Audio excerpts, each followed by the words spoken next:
Welcome back to अभ्यास गुरु classes. Next question हमारे पास है, देखो एक सिंगुलर मैट्रिक्स दे रखी है हमारे पास, एक non singular matrix. Non singular matrix कौन सी होती है? एक मैट्रिक्स, स्क्वायर मैट्रिक्स, जिसका डिटर्मिनेंट वैनिश ना करे, जिसका डिटर्मिनेंट जीरो के इक्वल ना हो। तो एक नॉन सिंगुलर हमारे पास मैट्रिक्स दे रखी है, गिवन है ये हमारे पास। तो हमें ये प्रूव करना है कि रैंक ऑफ जो ए मैट्रिक्स है और उसका इनवर्स, उन उन दोनों का रैंक हमारे पास सेम होने वाला है। ठीक है, तो अगर मैं देखूं तो गिवन क्या लिखा हुआ है? गिवन लिखा हुआ है कि A is non singular. A क्या है? ए नॉन सिंगुलर मैट्रिक्स है। नॉन सिंगुलर मैट्रिक्स मतलब क्या हुआ? इसका मतलब हुआ कि determinant of A is not equal to zero. हमें प्रूफ क्या करना है? हमें प्रूफ करना है कि जो रैंक ऑफ इनवर्स है वो ओरिजिनल ए मैट्रिक्स के रैंक के बराबर ही आ रहा है। ठीक है, तो बड़ा छोटा सा, बड़ा सिंपल सा प्रूफ है इसका, हार्डली 3-4 लाइंस का ही है। क्योंकि because determinant of A is not equal to zero. तो इसका मतलब क्या हुआ? इसका मतलब हुआ कि ए इनवर्स एग्जिस्ट करेगा। ए इनवर्स तभी एग्जिस्ट करता है ना अगर डिटर्मिनेंट नॉन जीरो हो। तो क्योंकि हमें पता है कि ए इनवर्स किसके इक्वल होते हैं? Adjoint of A upon determinant of A के इक्वल होते हैं। अगर ये डिनोमिनेटर नॉन जीरो है तभी ए इनवर्स एग्जिस्ट करेगा। अगर हमारा डिनोमिनेटर में जीरो आ गया तो नंबर्स अनडिफाइंड हो जाने वाले हैं। तो ए इनवर्स एग्जिस्ट करेगा हमारे पास यहाँ पे। Also a into A inverse किसके इक्वल होता है? आइडेंटिटी के इक्वल। किसी भी मैट्रिक्स को अगर आप उसके इनवर्स से मल्टीप्लाई करते हो तो आइडेंटिटी मिलता है हमें। अब हम इसका डिटर्मिनेंट निकाल लेते हैं। तो determinant of A into A inverse equal to determinant of आई।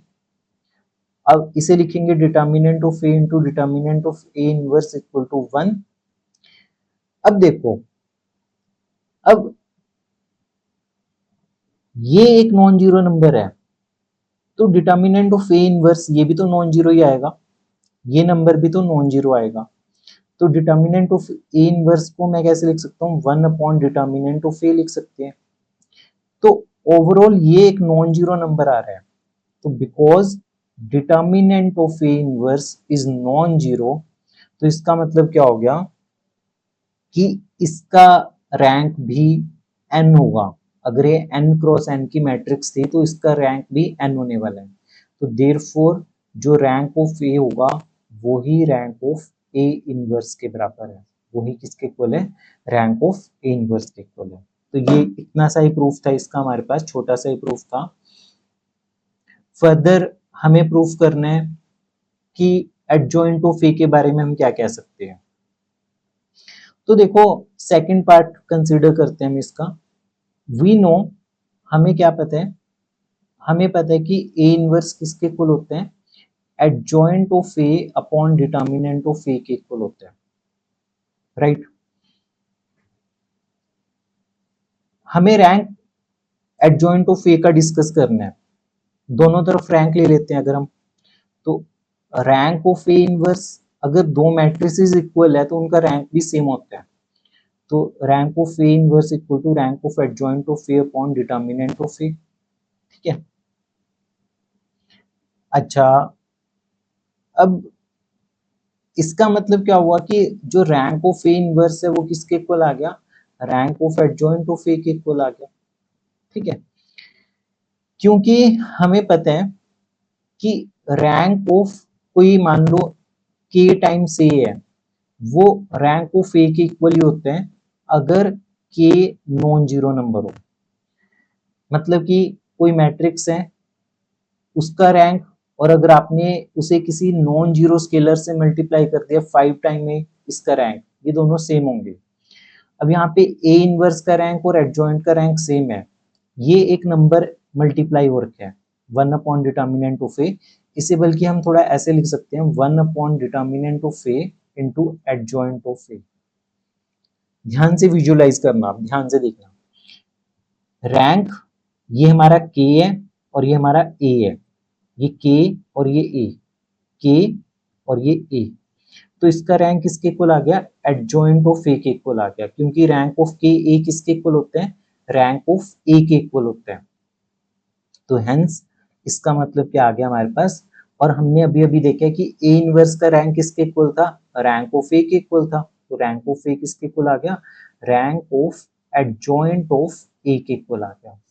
मतलब यहां से अगर मैं समराइज करूं तो आपको एक चीज हमेशा याद रखनी है, अगर ए का रैंक आपके पास, मतलब अगर ए का रैंक 3 दिया हुआ है तो इसका मतलब ए इनवर्स और एडजॉइंट इन दोनों का रैंक सेम होने वाला है, इन दोनों का रैंक क्या होने वाला है, सेम होने वाला है।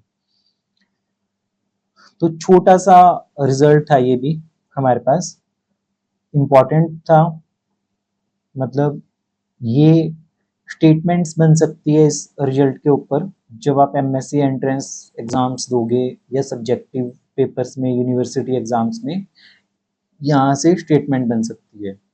स्टेटमेंट क्या बनेगी आपके पास कि शो दैट, आपसे पूछा जाएगा show that rank of non singular matrix